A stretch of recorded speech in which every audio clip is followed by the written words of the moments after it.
Nuclearo Dinosauro.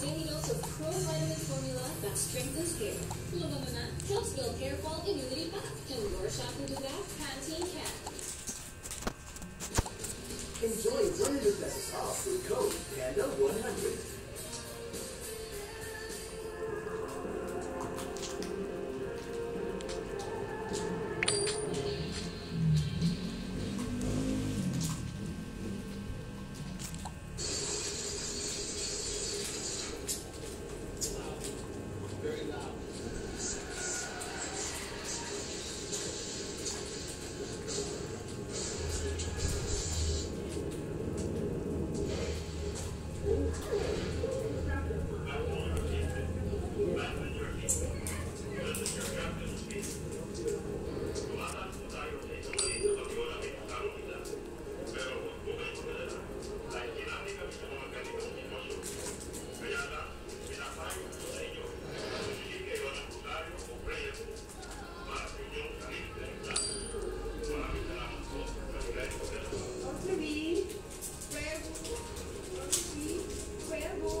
Sarap.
Kanina pa ako nakaupo.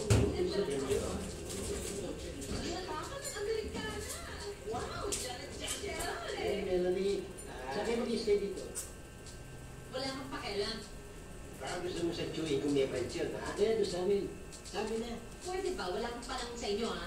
Ay, kaya lang, ulit na tayo. At dalawang yan. Saka, ba't kayo nag-get up nila? Baduy! Ma at pa. Malit at pakialam to sa kanila. Sa bagay. Bye. See you later, alligator. Ano naman? Mga bisit! Hitler. Hitler. Tangyang ta. Yung Hitler? Ha? Yung Hitler? Who's Hitler? Yung ano ata yan, yung parang ano, Ano? galing, yung, hindi ko alam. Alam ko siya, pero hindi, si Adolf, ay, hindi pala, yun na nga.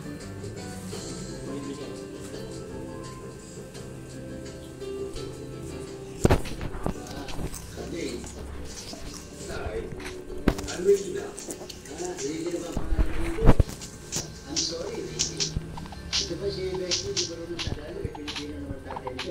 Of course, parang mga Tagalog, Daddy. Ate na lang tawag mo sa akin. Dahil pesos pa, pero ako hindi. Tayo, pero naman si Becky para sira mo ng Tagalog ah.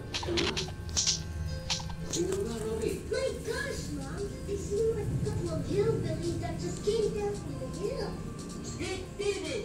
O, Robin, baka na masyado umingles dyan. Kung content na lang mo, baka kapusin ka. From now on, honey, we're gonna start polishing our Tagalog. Since your grandpa's here, we're gonna start talking in Tagalog, alright? Alright, honey. Taas ng puno, para kaya na nakukuha yung bunga niya. Helicopter. Helicopter? Ang gasto sa dito, kakain ka na ng prutas, helicopter pa. Kumagat naman ang loko.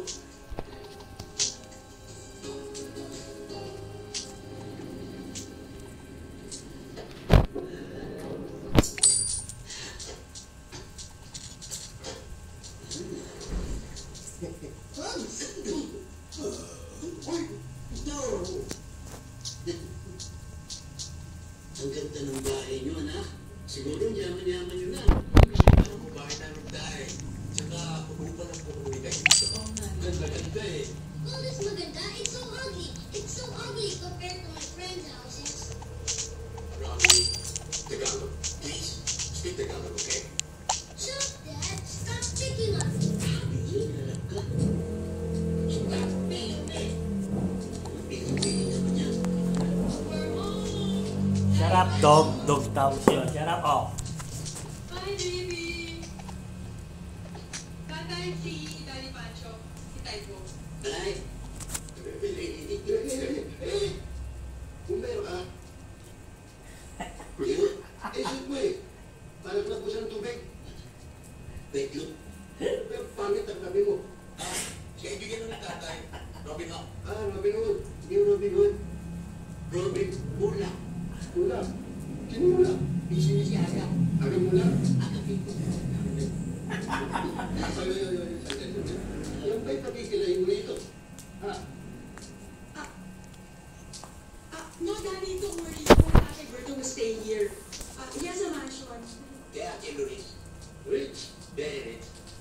Ako sa mansion dito katira. Kaya ba di kayo? Well, ay hindi ho. Natela ko siya sa bahay. Yung mansion binabatay ko. Doon ako nagtatrabaho. Baby. I'm the guest secretary. Come here, baby. Dito sa Amerika. Mahirap ang walang trabaho. Mahirap ang magtira. Mahirap din ang makikain.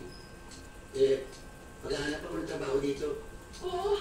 Sumusunod si Tatay Berto so he can come and take care of Susie eh. Tsaka gusto niya akong makarating dito. Oo. Diba ako ko? Tingin niya. Ang ganda ng apo ko. Ang kamukha ng lolo niya. Gusto na ihinga. Hindi siya marunong Tagalog. Hindi mga marunong magsalita eh. Oh, come on. Okay. O, Ricky, may pasok na ako na maleta. Yes, honey. We making di upo tayo. Legit lang pa ako. Alam niya. Okay. Totoo ba yung sinabi ng manugang mo? Kaya ako umuwi rito para magkalaga ng bata? Wala naman ako sinusulat na ganun eh. Pero, teka lang, ano yung mali? Ako ko naman yun eh. Oh, patay. Tama ba yung narinig ko? Uwi ka na. Ay, di pa siya umuwi dahil dito siya muna matutulog dahil lahat di siya kay Ricky bukas doon sa team niya doon sa mansion. Mansion malaki kaysa doon sa inaalagaan mong mansion. Mas malaki ubod ang laki yun. Mas malaki yun. Wala eh. Huwag kayo magagalit. Kayo ba nanonood ng Burles? Naulan lang kayo? Napasma kayo? Ano ba talaga nangyari?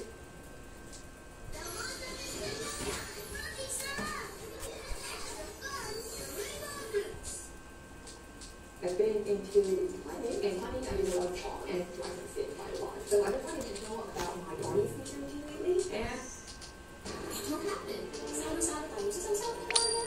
The Earth Flora Decker Store, mainly in those stores that has in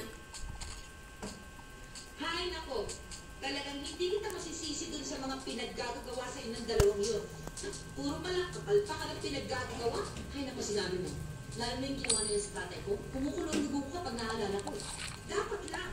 Kamusta na nga pala si Tito Andres? Ayun, mabuti-buti na rin. Kaya naman, syempre, habang buhay na siya inom ng gamot dahil nga may komplikasyon siya, di ba? Kaya siya nagpunta rito eh. Para naman kumita ng malaking pera. May paggamot naman si tatay. Kaya ano, iahanap kita ng trabaho. Teka, gusto mo na pinapasukan kong comfort agent? Head attendant ako ng panggabi ha? Ha? Ang tukin ako eh. Wala ka namang makukontak ako kahit na let's say, waitress sa coffee shop. Huwag lang sa gabi.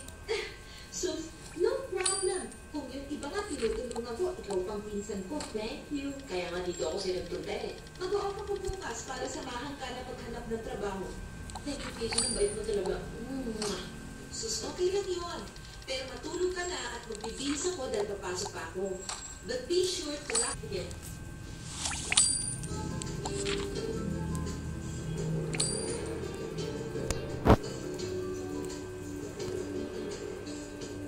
Oh, ito na ang Bel Air, Mang Robin.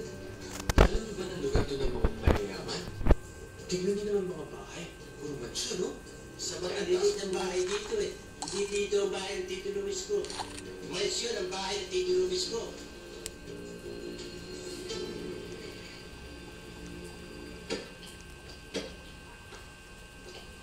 Ako, Mang Robin, sobrang laki naman ang bahay ng ninyo.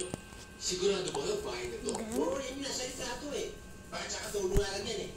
Swerte din naman. Ano, Mang Robin, papaiwan ba kayo? Di ba ka na? Nasa akin ang telephone number niyo eh. Tumawag na lang po kayo kung may kailangan kayo ng Oo, tatay. sige. Sige po. Sige.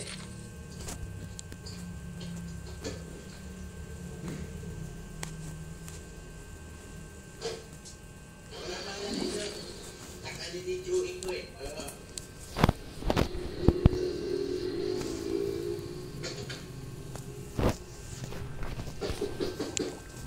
Juruis? Juruis?